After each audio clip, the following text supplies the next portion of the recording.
Ageo capítulo 1, y voy a leer varios versículos junto con ustedes. El que quiera ponerse en sus pies puede hacerlo, el que no se queda así, le sirve para descansar los 40 minutos que va a estar sentado. Ageo capítulo 1, versículo 1 dice: en el año segundo del rey Darío, en el mes sexto, en el primer día del mes, vino palabra de Jehová por medio del profeta Ageo a Zorobabel, hijo de Salatiel, gobernador de Judá, y a Josué, hijo de Josadac, sumo sacerdote, diciendo: así ha hablado Jehová de los ejércitos, diciendo: este pueblo dice, no ha llegado aún el tiempo de que la casa de Jehová sea reedificada. Entonces vino palabra de Jehová por medio del profeta Ageo, diciendo: es para vosotros tiempo para vosotros de habitar en vuestras casas, y esta casa está desierta. Pues así ha dicho Jehová de los ejércitos: meditad bien sobre vuestros caminos. Sembráis mucho y recogéis poco, coméis y no te saciáis, bebéis y no quedáis satisfechos, se visten y no se calientan. El que trabaja jornal recibe su jornal en saco roto. Así ha dicho Jehová de los ejércitos: meditad sobre vuestros caminos. Subid al monte y traed madera y reedificad la casa, y pondré en ella mi voluntad y seré glorificado, ha dicho Jehová. Padre bueno, gracias, Señor, porque esta palabra tú se la diste al profeta Ageo para que la transmitiera en su tiempo a aquellos hombres que tenían el compromiso, Señor, de levantar un templo. Pero no es nada lejano para nosotros recordarlo, porque también todos sobre esta tierra levantamos un templo, levantamos unas paredes, levantamos algo para adorarte y bendecirte. Señor, bendícenos con esta palabra, ayúdanos a comprenderla, que ninguno se vaya insatisfecho. Si exhorta, que exhorte; si disciplina, disciplina; si nos consuela, qué bueno, Señor, muchas gracias. Quédate con nosotros, Espíritu Santo de Dios, y a tu servidor, Padre, regálale sabiduría, conocimiento y sobre todo tu Espíritu Santo, para que la humildad aflore y viva aquí, Señor, en este sermón. Padre, muchas gracias en el nombre de Jesús. Amén. Amén. De todos nosotros he conocido que el pueblo de Israel fue llevado cautivo a Babilonia. Babilonia era el imperio dominante de aquellos tiempos en toda el área de Asia Menor, Asia Mayor, y todo el área de Europa. Era el imperio babilónico el que dominaba. Y allá por el año 587, no exactamente, puede ser 86, 87, sitiaron Samaria. Y Samaria fue llevada cautivo primero. Allí destruyeron el templo de Jerusalén, lo saquearon, se llevaron todas las cosas de oro. Pero luego después comienza la construcción con Zorobabel, Josué y el pueblo. ¿Cuántos años han pasado? 70 después de la destrucción del templo. 70 años implica que hubo cambio de generación. 70 años implica que los que estaban jóvenes estaban ancianos, y los que nacieron en el cautiverio quizás ignoraban muchas cosas. Pero después de Cristo sufrió otra vez el templo otro problema con el general Tito. Lo destruyeron. Hoy solo existen los muros de lamentos, pero nadie ha podido levantar el templo. Ahí está, inconcluso. No se ha levantado el templo. Y no es porque el hombre no quiera, muchos han querido. Es que lo que pasa es que Dios no lo quiere todavía. Por eso quiero hablarles un poquito en esta tarde sobre este tema. Meditemos bien en la decisión de dejar a Dios por último. Tomé este tema y espero que no perjudique a nadie. Y lo voy a repetir. Busquemos o meditemos bien en la decisión que hemos tomado de dejar a Dios por último. Y usted dirá, esto viene muy sentencioso, esto viene muy grave.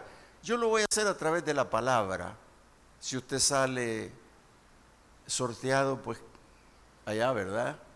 Que el Señor nos hable. Pero la palabra era para aquel pueblo y que todavía está vigente porque estamos parecidos a aquel pueblo. En primer lugar, hermanos, Dios en esta lectura que tiene Ageo, en esto que le dictó que escribiera Ageo, lo primero que hace es reclamar por la tardanza de la construcción del templo, la reconstrucción del templo. Porque cuando vinieron de Babilonia, vinieron a buscar su sitio, su lugar antiguo, y ahí levantaron su casa. Claro, es lógico, tenían que hacerlo, pero se acomodaron y se quedaron levantando su techo, su casa, qué sé yo, como lo hicieron, y cuando ya lo tenían, se acomodaron. Y yo les quiero decir algo, hermanos, mire, que lo he descubierto hace poco, la comodidad no permite ver la gloria de Dios. La comodidad no permite, en este caso a ellos no les permitió ver que les faltaba el templo. No les permitió ver que el templo estaba destruido. Esa comodidad en la que llegaron a vivir en sus casas no les permitió abrir los ojos más de lo normal. Y el Señor se molestó, porque ellos dijeron, aún no es tiempo para hacer la casa de Dios. Eso lo dijeron, voy a leerlo el 4. Dice, es para vosotros tiempo, para vosotros de habitar en vuestras casas, y esta casa está desierta. Ese es un reclamo que el Señor lanza contra el pueblo. ¿Qué les pasa? Ustedes han venido a afincarse en su lugar, a apropiarse de su lugar, levantar su casa, y la casa mía está desierta. Aquí, hermanos, parece que nosotros los predicadores nos confundimos, o confundimos al pueblo como cuando le decimos que no sea egoísta, que también se fije en la casa de Dios. Porque la casa de Dios debe ser para el creyente su segunda casa. Diría yo, la primera mejor. ¿Por qué? Porque el salmista dijo que él preferiría estar en la casa de Dios un día que 1000 afuera. Y qué importante decir una cosa, he demandado a Jehová que esté yo en la casa de Jehová todos los días de mi vida. Eso implica que hay amor por la casa de Dios, eso implica que yo debo tener mi casa, pero también la casa de Dios. Entonces Dios se molesta por lo que ellos dijeron, y la pregunta de él es, ¿por qué ustedes dicen que todavía no es tiempo de la casa de Dios? Yo tengo 3 cosas que les voy a mencionar rápidamente. Los años del cautiverio quitaron el interés por el templo. Cuando el pueblo estuvo cautivo 70 años sin iglesia, sin templo en Babilonia, hermanos, perdieron el interés. Entonces, cuando regresaron, era lógico que lo primero que iban a hacer era ir a la plaza, ir al río, ir a donde sea, menos al templo destruido. Y eso es lo grave de ese primer punto, haber perdido el interés por el templo. Por eso que la iglesia no debe de perder el interés, hermano. Yo veo a muchos de ustedes que trabajan ad honorem aquí en el templo. Hay un hermano que aquí viene a poner las puertas, ojalá que ya no le muevan el piso, varón Eduardo, porque no la van, él viene con qué gusto, viene a mover las puertas otra vez, yo lo saludo, lo vengo a saludar. Eso es la iglesia, hermano. Es el que le tiene un amor al templo, pero ese amor que nace de lo más profundo. Si muchos tuvieran ese amor, hermano, el interés por el templo se mantendría. Y entonces estamos en esa situación que no hay que perder el amor, el interés, porque otra parte que perdieron ellos cuando regresaron fue el amor a Dios. Y esto, para perderlo, necesitaron no congregarse. Hermano, porque si el templo no estaba, si estaba destruido, Esdras estaba regresando también Esdras para levantar el culto en el templo. Nehemías había construido los muros, entonces había que levantar el templo para tener un culto. Pero como no se congregaban, hermanos, entonces perdieron el amor a Dios. Cuando las personas no se congregan, cuando las personas dejan de congregarse, hermanos, se vuelven contra Dios, no sienten nada por Dios, y eso es tremendo. Un tercer punto que ellos tenían es la decisión que tuvieron de construir y no solo construir, sino adornar primero sus casas. Aquí se centró en ellos el egocentrismo, hermano. Y eso le pasa a mucha gente. Y yo no discuto que no tengan bonita su casa. Claro, es normal, tienen que tenerla bonita. Pero no olvidar la casa de Dios.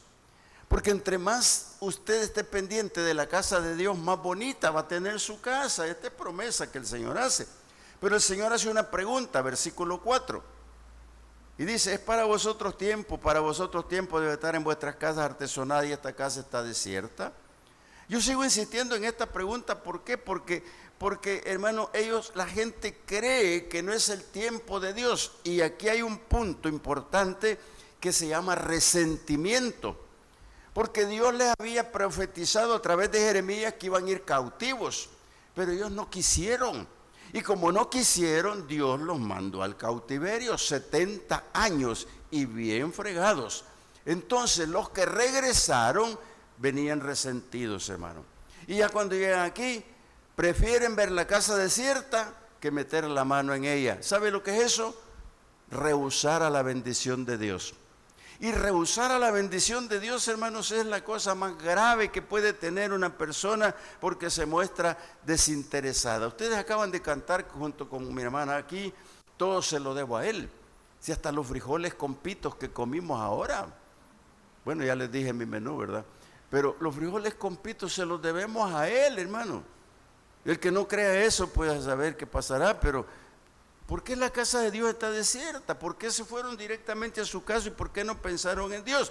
Entonces, cuando Dios ve la preferencia de ellos, les dice en el versículo 5, así ha dicho Jehová de los ejércitos, mediten bien sobre sus caminos. Mediten bien sobre lo que están haciendo, mediten bien sobre lo que están pensando. Cuando el Señor hace eso, lo que hace es una advertencia de lo que le puede ocurrir al pueblo. Y yo no vengo a sentenciar ni mucho menos a poner en miedo a nadie, pero si el Señor dice eso, puede ocurrir. Mire lo que dice el versículo 6. Siembran mucho y recogen poco. Comen y no quedan saciados. Beben y no quedan satisfechos. Se visten y no se calientan. Y si trabajan, el dinero que reciben se les va en saco roto.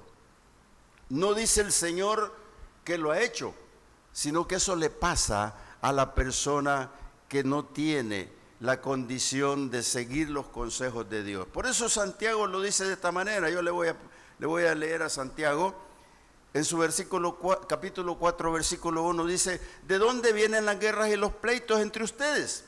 ¿No es de sus propias pasiones, las cuales combaten con sus propios miembros? Codician y no tienen, matan y arden de envidia, no pueden alcanzar, combaten y luchan, pero no tienen lo que desean porque no piden. Pedís y no recibís porque pedís mal, para gastar en tus propios deleites. Oh almas adúlteras, ¿no sabes que la amistad del mundo es enemistad contra Dios? Cualquiera pues que quiera ser amigo del mundo se constituye enemigo de Dios. Ellos se volvieron al mundo. Ellos peleaban. Ellos tenían grandes diferencias porque se habían apartado de Dios. Y al apartarse de Dios, hermano, aparece la parte más complicada que se le llama maldición. Pero no es que Dios maldiga, sino que cuando Dios retira su bendición, queda como maldición. Todo lo que hace el hombre y no prospera se considera como maldición. ¿Por qué? Porque él ha fallado. El egocentrismo lo aleja de la bendición de Dios. Y otra parte, el dinero que se fuga entre sus manos. Hermano, aquí no hay prosperidad económica y tampoco espiritual. Yo no sé si usted ha observado o se ha observado usted, hombre y mujer, que cambia un billete de a 10 y se le convierte en de a 5. Y luego cambia el de 5 y se le convierte en de a 1. Y luego cambia el de 1 y se le convierte en coras. Y luego cambia las coras y se le convierten en moneditas chiquitas todo, ¿verdad? En un abrir y cerrar de ojos. Cuando usted va a la farmacia, hermanos, ¿qué es lo que le dicen? Un gran susto. $40 la medicina. No la voy a llevar, fíjese. Y el enfermo la necesita. Pero es que nosotros no nos damos cuenta, hermanos, de que cuando no es bendición de Dios es maldición. Pero es que no nos hemos dado cuenta. ¿Por qué? Porque a veces pedimos mal, estamos para nuestros propios deleites, no estamos logrando los objetivos que Dios quiere que tengamos como bendición. Entonces Dios está enojado, está molesto por esta situación y les apresura a que le busquen solución al problema. Versículo 7 dice así: así ha dicho Jehová de los ejércitos, mediten bien sobre sus caminos. Segunda vez que les dice, y le dice el 8, suban al monte y traigan madera y reedifiquen la casa y pondré en ella mi voluntad y seré glorificado, ha dicho Jehová. ¿Sabe cuál es la atenuante de Dios? La atenuante de Dios para el pueblo dice: ustedes ya fallaron, ustedes han perdido el interés, ustedes han perdido el amor por mí, ustedes no se están congregando, pero yo les digo, suban al monte y traigan madera para reedificar la casa del Señor, porque de lo contrario no voy a poner mi voluntad ni tampoco voy a ser exaltado en ella. El Señor lo que quiere es que suba el pueblo al monte y traiga la madera, los elementos básicos, y comience a trabajar y construir el templo. ¿Por qué? Porque es la única forma en que Dios va a poner su voluntad ahí. Amado hermano, muchas veces en el templo la gente llega a implorar un milagro, a implorar sanidad, pero no llega por la voluntad de Dios, cuando la voluntad de Dios es lo más importante. Hágase, Señor, tu voluntad. Esa es la palabra que debemos de utilizar. Y el Señor dice que no va a poner su voluntad si no suben al monte a trabajar con la madera. ¿Por qué el Señor está diciendo esto, hermano? Sencillamente porque subir al monte para traer la madera es porque Él va a poner su voluntad ahí. Y segundo, para volver a oír la oración de su pueblo. ¿Por qué? Porque el Señor, hermano, cuando aceptó el templo con Salomón, Él dijo bien claro que sus oídos iban a estar atentos al templo, sus ojos abiertos al templo, que iba a poner su nombre ahí y que iba a estar su corazón ahí. Eso dijo el Señor del templo. Por eso es que es bien importante que tomemos en cuenta esto. Mira lo que dice allá en Segunda de Crónicas capítulo 7 versículo 15-16. Ahora estarán abiertos mis ojos y atentos mis oídos a la oración en este lugar. Estamos hablando del templo. Porque ahora he elegido y santificado esta casa para que esté en ella mi nombre para siempre, y mis ojos y mi corazón estarán ahí para siempre. ¿Cómo puede ser posible que, habiendo escuchado esto en su tiempo, después de la destrucción, no se dan cuenta que el Señor les ha dicho que iba a tener puestos sus ojos, que iba a poner puestos sus oídos, que iba a estar atento, que su nombre le iba a dar al templo? Hermanos, si ahora no lo quieren construir, no lo quieren levantar, ¿qué es lo que pasa? Hermano, es que el pueblo se vuelve así, anárquico, se vuelve diferente. Pero yo estoy predicando esto, hermano, para que aquí no pase. ¿Por qué? Porque todavía nos falta que construir, todavía nos faltan cosas que hacer. Entonces, ¿qué importancia tiene? Mira, Dios advierte de nuevo a su pueblo por no considerar su casa y la dejaron por último. Y voy a leer el versículo 9 y 10 y 11, dice de esta manera: buscad mucho y halláis poco, encerráis en casa. Oiga, este sí guárdeselo. Y encerráis en casa, y yo lo disiparé en un soplo. Cuando Dios dice esto, hermanos, hay que temblar. Hay que ponerse a pensar: si yo tengo 10 pesos y el Señor no quiere que los tenga, me los va de un soplo quitar, hermano. Mire qué agradable es cuando a uno le regalan 10 pesos, pero que le vuelen con el viento cuando va en el bus y no lo vuelva a ver nunca, hermano. O va a la farmacia y se le disipa en 3 pastillas. Hermano, el Señor está diciendo esto. Y dice: pondré en ella mi voluntad, pero dice, voy a disiparlo de un soplo. Porque dice Jehová de los ejércitos: por cuanto mi casa está desierta y cada uno de ustedes corre a su propia casa. Yo, dice, por eso se detuvo de los cielos la lluvia, y la tierra detuvo sus frutos. Cuando esto ocurre, hermanos, nosotros todavía no hemos pasado por este problema. Pero cuando llegan las cosas a las manos de Dios y se disipan, no es maldición, es que Él retira la bendición. Si nosotros queremos una bendición, hermano, busquémosla. Tratemos de entender, porque la fuga del dinero, hermanos, en las manos de nosotros tenemos que revisarla. No hay prosperidad económica ni tampoco espiritual. Por eso es que el Señor Jesús dijo en cierto momento: buscad el reino de Dios y su justicia, y todas estas demás cosas vendrán por añadidura. Pero queremos buscar primero lo de nosotros y después lo de Dios. No, hermano, no es así. No es así. Yo le dejo este buen consejo. No es así. Primero el Señor. No es cierto que cada vez que pedimos algo o vamos por algo decimos primero Dios. Me voy a tomar la pastilla en el nombre de Dios, primero Dios y primero Dios en todo. Pero al final no lo ponemos primero, hermano, cuando corresponde ponerlo. Entonces, qué importante es que yo hable sobre esto. ¿Por qué? Cuando falta la lluvia y la tierra se seca, hermanos, lo que hay es escasez. Y mira, unas pequeñas señales de escasez. Nosotros, por bendición de Dios, todavía no nos ha faltado el maíz. Ha habido años de crisis cuando se quejaban que se había una inundación hecho daño y bla, bla, bla, pero nos vino maíz de China o de otro lado. Pero no hemos tenido. Pero esperemos una hambruna mundial, porque si ahora es una pandemia mundial, vale decir redundancia, pandemia es mundo entero. Pero si hubiera un hambre como pandemia, hermanos, ¿qué diríamos? ¿A quién le echaríamos la culpa? ¿A quién le culparíamos? Muchos a Dios. Y no es así, hermanos, porque no es así. El Señor lo hace que se seque la tierra para darnos a entender de que hay un Dios. Cuando Elías le dijo al rey Acab: y no lloverá hasta que yo hable. Oiga, no llovió 3 años y estaban las bestias muriéndose, estaba todo mal. Pero el Señor puede hacer eso, hermano. ¿Por qué? Porque nosotros estamos faltos de entendimiento, no hemos podido comprender esto. Y les detuvo la bendición, y dice sobre la tierra, la bendición sobre el hombre, y la bendición dice de todo el trabajo de los hombres. Oiga, hermanos, qué terrible. Yo no quisiera atormentarlos más con esto, pero si Dios dice subamos al monte, hay que subir. Porque Dios ofrece su presencia y despierta el espíritu de liderazgo. Y lo veo en el versículo 13, 14. Y dice: entonces Ageo, enviado de Jehová, habló por mandato de Jehová al pueblo diciendo: yo estoy con vosotros, dice Jehová. Y despertó Jehová el espíritu de Zorobabel, hijo de Salatiel, gobernador de Judá, y el espíritu de Josué, hijo de Josadac, sumo sacerdote, y el espíritu de todo el resto del pueblo, del resto del pueblo, y vinieron y trabajaron en la casa de Jehová de los ejércitos, su Dios. ¿Qué es lo que hizo el Señor? Despertar el espíritu en cada líder.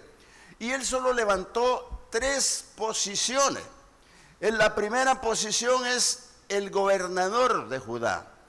En la segunda es el poder eclesiástico, que es el que estaba Josué, el sumo sacerdote, el hijo del sumo sacerdote, y el pueblo. Pero para esto, hermanos, Dios lo lleva a recordar la gloria antigua de la casa. Mira, yo quiero que tú seas sabio conmigo esta tarde, porque en el mismo Ageo 2 dice: habla ahora a Zorobabel, hijo de Salatiel, gobernador de Judá, y a Josué, hijo de Josadac, sumo sacerdote, y al resto del pueblo, diciendo: ¿quién ha quedado entre vosotros que haya visto esta casa en su gloria primera? ¿Y cómo la veis ahora? ¿No es ella como nada delante de vuestros ojos? Cuando el Señor lo lleva a estos 3 líderes a mirar eso, le está diciendo: ustedes conocieron la gloria antigua de esta casa. Yo los traigo para que la recuerden cómo era la gloria antigua del templo. No les da vergüenza, poco más le dice el Señor, no les da pena como era. Pero mire lo que dice el versículo 4. Pues ahora, Zorobabel, esfuérzate, dice Jehová, esfuérzate también Josué, hijo de Josadac, sumo sacerdote, y cobre ánimo, pueblo todo de la tierra, dice Jehová, y trabajad, porque yo estoy con vosotros, dice Jehová de los ejércitos. Según el pacto que hice con ustedes cuando salían de Egipto, así mi espíritu estará en medio de vosotros, y no temáis. Amada iglesia, amado hermano, cuando Dios te manda levantar el espíritu de estos 3 personajes, yo no veo una cosa más aquí que ya le he dicho en otras oportunidades, y como dato lo voy a seguir predicando igual. ¿Por qué? Porque Iglesia Cristiana Josué en Apopa llegó para levantar a Apopa. Iglesia Cristiana Josué llegó a Popa para asistir a Popa. Tanto así que en el proyecto que tenemos es un colegio que levante a Popa. No es para lucración, no, es para que levante los jóvenes y los niños de Apopa. Todos los proyectos que se han elaborado aquí en la iglesia, hermanos, son para Apopa. No es para nadie en especial, único, exclusivo, no, es para la población. Pero ¿qué necesitamos nosotros? Un esfuerzo. Y aquí tenemos a 3 poderes. Dios demanda poner todo en esfuerzo. Y estos líderes le habla a 3 hombres importantes de aquel momento. Y mire lo que le habla al gobierno terrenal. El gobierno terrenal lo tenía Judá, lo tenía a través de Zorobabel, el hijo de Salatiel, porque era el gobernador, era como quien dice el alcalde, el que el que puede hacer esto. ¿Qué importancia cuando se abren los espacios para cuando se va a construir un templo, amados hermanos? Pero yo debo de confesarle a ustedes, y esto lo hago público, sé que lo están grabando, pero las entidades así funcionan. Nosotros no podemos progresar aquí con construcción sencillamente porque los permisos no están dados.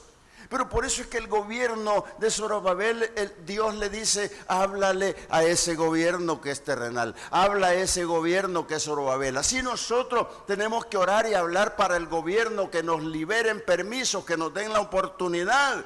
Pero porque el poder eclesiástico está en Josué, el hijo del sumo sacerdote. Esos 2 poderes son importantes para levantar el templo de aquel día. En ese momento, cuando lo está levantando, se da cuenta el Señor y llama también al pueblo, al gobierno popular que es el pueblo, amado hermano. Y el pueblo somos nosotros los que estamos aquí en un consenso directo. Usted es responsable de que se levante un bonito templo. Usted es responsable de que se levante el colegio. Usted es responsable de que se mejore todo, porque está dentro del gobierno. A Zorobabel le dijo, esfuérzate, Zorobabel. A Josué le dijo, esfuérzate. Pero al pueblo le dijo, ánimo, pueblo mío, levántate y trabaja, busca, anda y sube y busca la madera y tráela para edificar el templo. ¿Te das cuenta, hermano, que Zorobabel, Josué y el pueblo iban a hacer esa obra? ¿Por qué nosotros no? ¿Por qué están callados, hermano? Así como me traje el pueblo esclavo de Egipto, dijo el Señor, y caminé con ellos por el desierto, y los introduje a la tierra prometida, y les acepté el templo que hoy está destruido. Así caminaré con ustedes para la reedificación, le dijo el Señor. Dios te va a llevar por donde no sabes. 3 años tenía la iglesia cuando yo llegué a Periplaza. Estaba más joven yo. Y bien me acuerdo, en un abril celebraron el aniversario. Yo llegué en septiembre de ese mismo año. Y sorpresivamente también pude vivir cuando nos dijeron, váyanse. Y nos dieron un plazo chiquitito. No hallábamos para dónde agarrar. Y ya lo he predicado en otras oportunidades, porque esta secuencia la voy a llevar hasta el día que me muera o me vaya de aquí. Esa secuencia sigue, porque esto es lo que Dios quiere para su iglesia. Encontramos en el lugar del Pito un lugar. Allá en Periplaza estábamos acomodados. Todos los de las Jacarandas, los de las colonias cercas, los del 11 y todos los demás, felices. Y sin embargo iban de todo este lado también. Y cuando salimos de allí, llegamos al Pito, quedamos en el medio del camino. Y yo seguí predicando, porque esta es tercera vez que hablo de Zorobabel, Josué y el pueblo. Y quedamos predicando este tema. Cuando de repente dijimos aquí en el Pito, hay que irse. Porque en Periplaza teníamos la visión del templo, teníamos la visión del colegio, teníamos la visión del terreno, sin haberlo encontrado el terreno. Pero nuestro pastor general ya tenía la visión del terreno sin haberlo encontrado. Eso es abrazar la visión. Y estando en el Pito, en noviembre del 2019, decidimos embarcarnos en esta aventura. Decidimos caminar por fe.